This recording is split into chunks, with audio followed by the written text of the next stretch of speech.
Ada tangisan yang tak terdengar di semenanjung Nusa Antara. Luka berlapis masih dirasa oleh para penunggang bahtera tua. Mirisnya, masih ada luka dan duka di tahun ke-75 setelah diantar ke gerbang kemerdekaan. Pernahkah dicari tahu sebab sehingga luka dan tangis tak kunjung disembuhkan? Entahlah. Sepertinya ada seratan indikasi kejam bahwa ada kesengajaan dan pembiaran yang bungkus rapi tak terdeteksi. Ataukah mungkin ada misi terselubung dalam setiap kebijakan terdali pemerataan yang syarat akan misteri.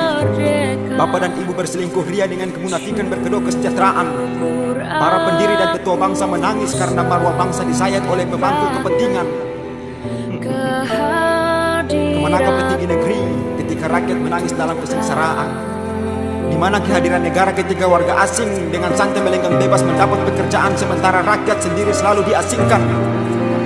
Oh, Pancasila adalah karya apik yang selalu dijunjung sebagai falsafah bangsa namun minim implementasi. Apiknya falsafah kemudian menina bobokan generasi yang dihanyutkan dalam manisnya euforia fantasi. Di mana esensi kemanusiaan yang adil dan beradab ketika keadilan merata tak mampu diselenggarakan? Di mana esensi persatuan ketika pemerataan pembangunan tak mampu diberikan hingga berimbas kecemburuan dan memicu pergerakan? Setiap gelora pergerakan yang terjadi harusnya ditangkap sebagai kode yang menuntut untuk ditindaklanjuti. Namun, setiap pesan dan kode yang diberikan selalu dianggap tabu dan tak kunjung diinsafi. Sadarkah bahwa ketidakadilan orang tua akan menimbulkan keresahan dan kemarahan anak yang pada puncaknya dapat mengancam keutuhan keluarga? Lantas di mana hikmat kebijaksanaan dalam dongeng kepemimpinan ketika para wakil yang sejatinya pesuruh tak becus menyambung suara keresahan yang dirasa? Keberadaan parlemen jalanan adalah bentuk ketidakpuasan terhadap kinerja para penyambung lidah pemanas tahta bangku bekas yang dilacur secara bergantian. Sepertinya besar kecil ukuran suara yang harus didengar ditentukan oleh jumlah harta dan tinggi rendahnya kasta.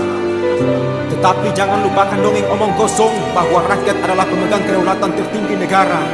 Hei generasi, pembatasan kata pribumi adalah kemunafikan berdalih kesetaraan.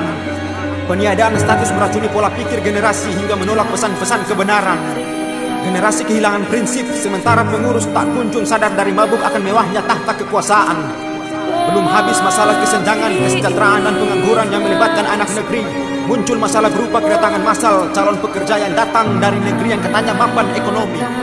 Kenapa harus datang mengais rezeki di negara pecandu hutang, kalau negara asal adalah pemberi hutang? Awal merebaknya bencana corona di Januari 2020, ratusan turis tirai bambu melenggang bebas masuk dan disambut di Sumatera Barat dengan tarian. Lantas kenapa ketika anak-anak negeri yang datang dari negeri yang sama diisolasi dan diperlakukan selayak kawanan? Apa sebab?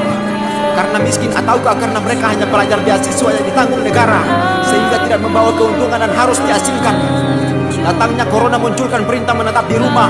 Lantas bagaimana dengan anak-anak yang hidup di jalanan tak punya rumah? Rakyat miskin diberikan sembako. Apakah seterusnya akan dilakukan hal yang sama? Hari ini sembako diberikan, lalu besok makan apa bila selalu dibatasi kerja? Gaungkan slogan kerja, kerja, kerja, namun anak bangsa kesulitan mencari kerja dan di PHK oleh negara. Akses masuk diberikan bagi 500 orang asing asal tirai bambu dengan dalih bekerja di tengah wabah corona.